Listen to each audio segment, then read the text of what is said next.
তো দেখো বোনেনো মাংস রান্না করে লেছে, তোমরা তো দেখছিলে আগের ভিডিওতে যে মাংস আনছে মামা। তো চলো খাই একটু ফিডব্যাকটা দেই, কারণ বোনের বাড়ি যাওয়া হয়েছে না, বোনের বিয়ে হয়েছে 3 বছর হয়েছে জানো নি, এখনো গেছি না, তাই হাতে রান্নাও খাইতে পারছি না। তো দেখকালে মাংসটা খাইয়া কেমন হয়েছে। ওই দেখো চিকেন দেখছো, খাইছিলাম তো, গরম তো আমি লোক কেমনে, দাঁড়াও একটা পিস নিই, খাইয়া দেখি কেমন হয়েছে।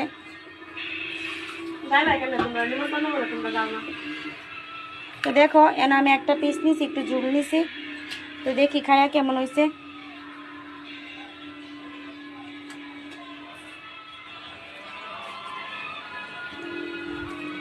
দেখা যাক খায়া। তোমার কই মা অনেক গরম।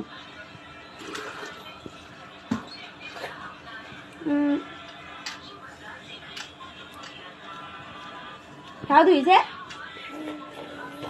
তাদের নিমন্ত্রণ কোন তোরা দিয়ে খাইতাম, নিমন্ত্রণ করবি কবে? নিমন্ত্রণ করতে কইতাছি গিয়া খাইতাম, অনেক টেস্ট হয়েছে সত্যি, তোমরা একটু খাও নো, খাইলে কইতে পারবো অনেক টেস্ট হয়েছে।